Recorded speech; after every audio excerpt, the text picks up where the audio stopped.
आज एक बहुत रहस्य भरी कहानी मैं आपके सामने लेकर आया हूं और यह कहानी है एक ऐसे शख्स की जिसने बिना दाना पानी 438 दिन यानी लगभग 14 महीने समंदर के बीच में बिताए। कैसे वो वहां फंस गया था, फिर कैसे वो जीवित रहा और कैसे वो ठीक ठाक हालत में यानी जीवित हालत में किनारे तक पहुंचा। यह कहानी आपको इसलिए सुननी चाहिए ताकि आपके जीवन में कभी भी अगर कोई परेशानी आए, आप इस कहानी को सुन लीजिए। यकीन मानिए आप उस परेशानियों को बहुत छोटा समझने लगेंगे। हम और आप में से ज्यादातर लोग एक कमरे में अगर 2 दिन के लिए बंद हो जाएं तो दम घुटने लगे। 4 दिन किसी से बात ना करें तो ऐसा लगे सांस नहीं आ रही है। लेकिन यह शख्स अपनी जीती जागती अवस्था में 438 दिन तक समंदर के बीच में रहा। यह कहानी शुरू होती है 18 नवंबर 2012 को, जब मैक्सिको के समुद्र में एक मछुआरे का काम करने वाला जोस साल्वाडोर नाम का शख्स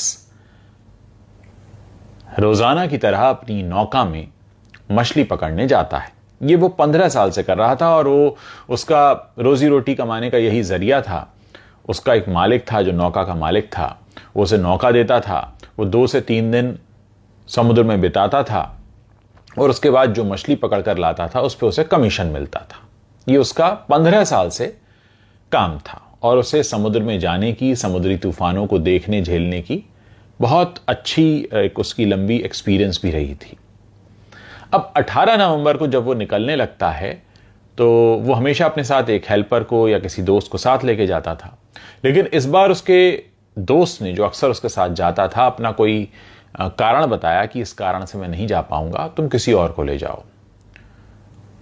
तो वो एक 20 साल के लड़के कोबोडो को अपने साथ लेकर जाता है। ये जो 20 साल का लड़का है, ये आप इसको एक ट्रेनी समझ लीजिए, इंटर्न समझ लीजिए, जैसे बहुत ज्यादा अनुभव नहीं है, जो लोगों की मदद करने के लिए अक्सर जाता है समंदर में, तो ऐसे ही वो भी जाता है।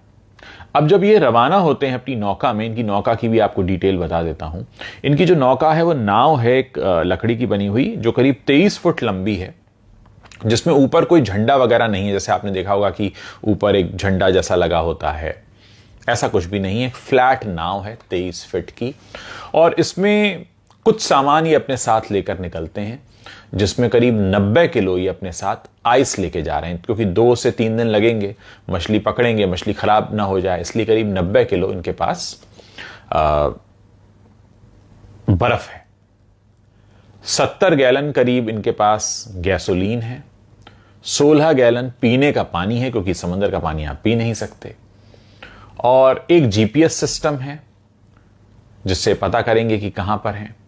एक सेलफोन है जिसको प्लास्टिक में लपेटा हुआ है ताकि वो खराब ना हो, और एक 2 वे रेडियो है जिससे ये अपने मालिक से, जो नौका का मालिक है, उससे बात करेंगे। अब 18 नवंबर को ये निकलते हैं, जोस साल्वाडोर और कोबोडो, जो 20 साल का लड़का है।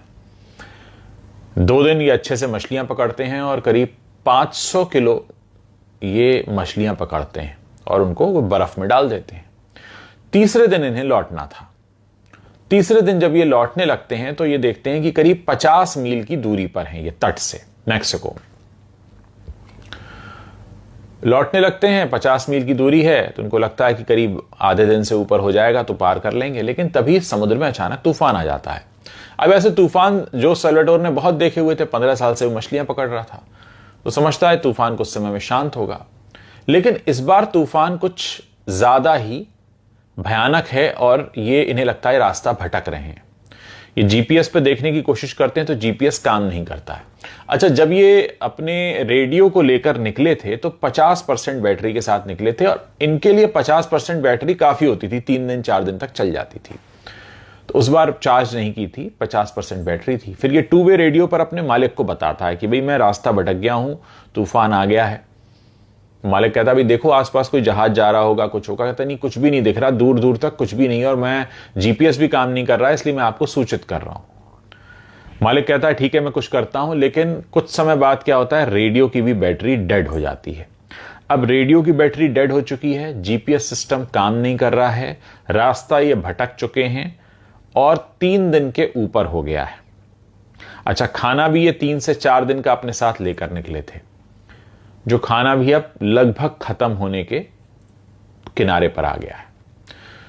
सब कुछ किनारे पर है, बस एक ही चीज किनारे पर नहीं है, इनकी नौका जो बीच समंदर में है, और इन्हें नहीं पता, ये दिशा भूल भी कर चुके हैं, दिशा भ्रमित हो चुके हैं कि ये उत्तर की तरफ बढ़ रहे हैं कि दक्षिण की तरफ बढ़ रहे हैं, इनको कुछ भी नहीं पता है। सिर्फ पानी ही पानी है चारों तरफ, और कोई इंसान, कोई जहाज, कुछ नहीं दिखता। अब होते होते 5-7 दिन बीत जाते हैं। अब इनकी हालत थोड़ी खराब होने लगती है, क्योंकि खाना नहीं है, हवाएं तेज चल रही हैं, किनारा कहीं समझ नहीं आ रहा, राइट में बढ़ें, लेफ्ट में बढ़ें, आगे की तरफ बढ़ें, पीछे की तरफ बढ़ें, हवाएं तेज हैं, नौका पर कंट्रोल नहीं है, नौका अपने हिसाब से चलती चली जा रही है। और ऐसा पहली बार हो रहा है जोस सल्वाडोर के साथ, जो कि 15 साल से मछली पकड़ने का अनुभव रखते हैं। अब इनको पहले तो यह समझ में आता है कि हमें अब कुछ खाने के लिए चाहिए। अच्छा, अब खाएं क्या? इनके पास पकाने के लिए भी कुछ नहीं है। मछली पकड़ने के जाल के अलावा इनके पास बड़े बड़े 2 चाकू होते हैं। अब चाकू से कुछ काट भी लें तो खाएं कैसे? पहला, इनको ये लगता है कि हमें अब ये मछली जो है, क्योंकि अब बर्फ की भी हालत खराब, बर्फ भी मतलब खत्म पर आने पर आ गई है, पिघल चुकी है, तो ये सबसे पहले तो जो 500 किलो मछली है उसको ये पानी में डाल देते हैं, क्योंकि उन्होंने कहा ये मछली हमें पता नहीं हम कब पहुंचेंगे, मछली पहले ही खराब होने लगी है, तो बेहतर है कि हम नौका का वजन थोड़ा हल्का करें। अच्छा, ये भी एक खतरनाक काम रहता है कि बीच समंदर में अगर आप नौका से मछली फेंकते हैं तो बहुत सी समुद्री शार्क वगैरह आती हैं, वो हमला कर सकती हैं, लेकिन इनके पास कोई चारा नहीं था। इन्होंने पहले तो नौका को हल्का किया। अब सवाल ये कि प्यास भी लगने लगी, समंदर का पानी आप पी नहीं सकते, बारिश हो नहीं रही है, पानी खत्म हो चुका है। इस बीच भूख लग रही है, तो ये मेंढक पकड़ पकड़ के खाने लगे। जो मेंढक आते थे ऊपर, उनको पकड़ लेते थे, खा लेते थे। अब बिना पकाए, कभी ऐसा खाया भी नहीं, लेकिन वही है कि पेट की भूख, क्या करे इंसान, मेंढक खाने लगते हैं, प्यास भी लग रही है, तो समंदर का पानी मजबूरी में पीते हैं। अब समुद्र का पानी खारा, वो गले में खराश, और गले को पूरा जख्मी कर रहा है, वो रैशेस आ रहे हैं गले पर। क्या किया जाए? होते होते नौबत ये आ जाती है कि इन्हें अपना ही यूरिन पीना पड़ता है, क्योंकि प्यास लग रही है, पानी है नहीं, समंदर का पानी पी नहीं सकते, खाने को कुछ मिला नहीं, और कई दिन बीत चुके हैं। दिन का हिसाब भी वो ऐसे लगा रहे हैं कि जब चांद दिखता था तो हिसाब लगाते थे कि अच्छा ये 7वीं बार चांद दिखा, वो लकीरें खींचते जा रहे थे नाव के ऊपर। होते होते 1 महीना बीत गया। अब ये जो लड़का है इनके साथ, कोबोडो, इसकी हालत खराब हो रही है, क्योंकि ये बहुत ज्यादा एक्सपीरियंस नहीं है और इसने ये सब कभी किया नहीं है। ये तो तब भी 15 साल से कर रहा था, इसकी तो उम्र ही 20 साल है। एक दिन लगभग महीना बीत जाता है इसी तरह मेंढक खाते, यूरिन पीते, किसी आस उम्मीद में कि कोई तो आएगा, कोई तो देखेगा, कोई जहाज निकलेगा। एक दिन ये देखता है कि कोबोडो बिल्कुल बेसुध पड़ा है, वो उसे काफी झकझोरता है, और उसे समझ में आ जाता है कि कोबोडो अब इस दुनिया में नहीं रहा। एक बहुत हद तक जोस सल्वाडोर को हिम्मत मिल रही थी कोबोडो से बात कर करके, लेकिन अब वो भी बात नहीं कर रहा था। तो वो करीब 4 दिन तक उसकी लाश से ही बातें करता रहता है। 4 दिन बाद जब उसे यकीन हो जाता है कि अब ये नहीं उठेगा, और अगर इस तरह मैं इससे बात करता रहा तो शायद मैं भी पागल हो सकता हूं, इसलिए वो ये बड़ा मन पक्का करता है और उसकी लाश को पानी में फेंक देता है। अब ये अकेला है, तूफान आ रहे हैं, अलग अलग तरह की हवाएं चल रही हैं, नौका पर कोई कंट्रोल नहीं है, कहीं से कोई आवाज नहीं है, किसी से बात नहीं कर सकता, कोई इंसान नहीं दिख रहा, दूर दूर तक सिर्फ पानी, पानी और पानी। लेकिन इसके मन में इच्छा थी कि मैं एक दिन अपने घर जरूर पहुंचूंगा, और ये बस इसी तरह अपने दिन बिताता है। कई बार खुद को दिलासा भी देता है कि नहीं, मैं बच गया हूं, मेरी जान बचा ली गई है, मैं कहीं का राजा बन गया हूं, मेरे साथ बहुत सारी खूबसूरत लड़कियां हैं, मैं राज कर रहा हूं। इस तरह के ख्याल, क्योंकि जब आपके शरीर में सोडियम की कमी होने लगे, अलग अलग मिनरल्स की कमी होने लगे, तो दिमाग पर भी असर पड़ना शुरू हो जाता है। आप कुछ का कुछ सोचने और देखने लगते हैं, आपको समझ में नहीं आता। कई बार आपको रोशनी अंधेरा लगती है, अंधेरा रोशनी लगता है, रात दिन लगता है, दिन रात लगता है, क्योंकि इंसानी जो सेंसेस हैं वो काफी असर करने लगते हैं। ऐसा होते होते कभी बेहोश हो जाता है, कभी से नींद आ जाती है, थकान भी होती है, वही नौका में बैठा हुआ है, महीनों हफ्तों बीत गए हैं। फिर वो बातें याद कर रहा है जो वो कोबोडो से किया करता था। कोबोडो अक्सर उससे कहा करता था कि हम दोनों में से जो भी बच जाएगा वो एक दूसरे के घर जाएगा। कोबोडो ने कहा था कि मेरी माँ ने दूसरी शादी कर ली है, इस वजह से मैं उससे नाराज हूं, लेकिन अगर मैं मर जाऊं और तुम मेरे घर जाओ तो कहना मैंने वो नाराजगी छोड़ दी है। उसी तरह ये कोबोडो से कहता था कि मैं तो अपनी माँ से बहुत प्यार करता हूं, तुम अगर जाओ और मैं ना बचूं तो यही कहना कि मैं बहुत प्यार करता हूं। ऐसी तमाम बातें वो याद कर रहा था। एक बार ऐसा होता है कि बहुत दिन बीत चुके हैं, इसको अंदाजा भी नहीं है कितने दिन बीत चुके हैं, उसको अचानक परिंदों की चहचहाहट सुनाई देती है, और यह पहली बार था। तो उसको लगता है, क्योंकि इतने समय से वो समुद्र में जा रहा था, तो उसे पता है कि परिंदों की चहचहाहट का मतलब है कि आसपास कहीं जमीन है। वो देखता है तो उसे थोड़ी दूर पर एक टापू दिखाई देता है। अब नौका उस टापू तक पहुंचेगी या नहीं, इसके अंदर जान भी नहीं है, क्योंकि इतने समय से कुछ खाया नहीं है। आंखें भी क्या देख रही हैं, क्या समझ पा रहा है, वो भी गड़बड़ हो चुका है मामला। ये किसी तरह टापू को देखकर अपनी नाव से छलांग लगा देता है और उल्टे सीधे हाथ पैर मारता हुआ ये उस टापू पे पहुंच जाता है। टापू पे पहुंचकर ये बेहोश हो जाता है। अब ये जो टापू है ये असल में न्यूजीलैंड के पास एक टापू है, जहां पर एक कपल है जो नारियल की खेती करता है और अक्सर यहां आता रहता है। उस कपल की नजर इसकी बॉडी पर पड़ती है, जो उल्टा ये पड़ा हुआ है।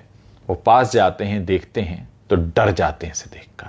उसकी वजह यह है कि इसे तो पता नहीं है 14 महीने हो चुके हैं, इसकी दाढ़ी, इसके बाल, इसके फेशियल हेयर इतना बढ़ चुके हैं कि मतलब एक इंसानी रूप में एक बहुत ही अलग सा चेहरा दिख रहा है। एड़ी सूजी हुई है, शरीर पर सिर्फ हड्डियां हैं, कहीं कोई चर्बी नहीं है, बिल्कुल कंकाल जैसी हालत है, एक कंकाल जिसको बहुत बड़ी दाढ़ी और बाल है। फिर वो कपल डॉक्टर को बुलाते हैं, इसका थोड़ा सा इलाज होता है, तो उसके बाद ये बोलना शुरू करता है। और ऐसा कहते हैं वो कई घंटों तक बोलता रहा, क्योंकि वो इतने दिन तक बोला ही नहीं था। कोई इंसान जो 14 महीने से चुप है, जिसने कुछ बात बताई नहीं, जो भूखा भी है, जो प्यासा भी है। अच्छा, इस बीच उसको पानी का मौका जरूर मिल गया था, क्योंकि एक बार बरसात हुई थी, तो उस बरसात में इसने बारिश का पानी उस कंटेनर में भर लिया था जिसमें वो बर्फ भर के लाया था।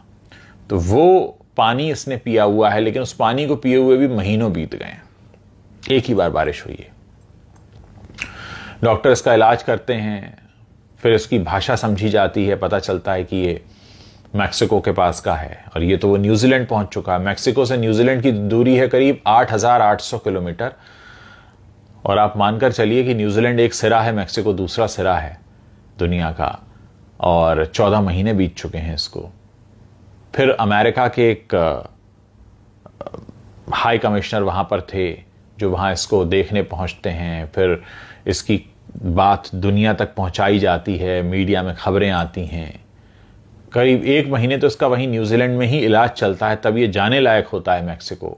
और बहुत सारी हिदायतें डॉक्टर देते हैं कि एक तो इसे कभी अकेला ना छोड़ा जाए, इसे कभी पानी में ना भेजा जाए, और अकेला अगर छोड़ा गया तो कुछ भी कर सकता है अपने साथ। फिर इसे मैक्सिको भेजा जाता है, फिर ये मैक्सिको में अपने घर जाता है। जाहिर है घर वाले सब देखकर खुश होते हैं, इसकी हालत देखकर दुखी भी होते हैं। फिर ये कोबोडो की माँ के पास जाता है, उसे सब कुछ बताता है, और कहते हैं कि कोबोडो की माँ के पास जाकर ये 2 घंटे बैठा रहा, हर वो बात बताता रहा जो उसने उस 1 महीने के दौरान कोबोडो से की थी, और जो कुछ भी वो सोचता था अपनी माँ के बारे में, सारी बातें उसने बताई। और कहते हैं कि 2014 में करीब ये मिला था, 2012 के नवंबर में गायब हुआ। तो ऐसा कहते हैं कि उसके बाद से अभी तक उसे अकेला नहीं छोड़ा गया है। हालांकि बहुत सारी एनजीओज ने उसकी मदद की। अब वो समुद्र में तो जाता नहीं है, लाइट ऑन करके सोता है, अंधेरे से बहुत डरता है, पानी से बहुत डरता है। लेकिन दोस्तों, ये कहानी मैं आपके लिए इसलिए सुना रहा हूं कि 438 दिन बिना खाने के रहना, बिना पानी के रहना, बिना किसी से बात किए रहना, जमीन पर पांव रखे बिना रहना और जिंदगी की कोई आस उम्मीद न रहना। अगर इसके बाद भी कोई शख्स जीवित रह सकता है तो बताइए हमारी आपकी परेशानियां क्या इससे बड़ी हैं? यही वजह है कि मैं कहानियां आपके लिए लेकर आया हूं, ये सच्ची कहानी। तो जब भी आपके जीवन में कोई दिक्कत आए तो जोस सल्वाडोर के बारे में जरूर सोच लीजिएगा। कोई भी दिक्कत परेशानी होगी, जोस सल्वाडोर से बड़ी तो नहीं होगी। जिसको जीने की कोई उम्मीद ही नहीं थी, लेकिन फिर भी उसकी जिजीविशा देखिए कि 438 दिन 14 महीने इस तरह से रहना, और इस 14 महीने में उसने 8,800 किलोमीटर का सफर भी तय किया। ईश्वर है जाको राखे साइयां, मार सके ना कोई वाली बात है। इस कहानी को जरूर शेयर कीजिए, लोगों को बताइए। जितनी भी तकलीफें हमारी आपकी हैं ना, वो सब इसके आगे बहुत छोटी हैं, और यही मेरा मकसद है इस कहानी को आपके बीच लेकर आने का।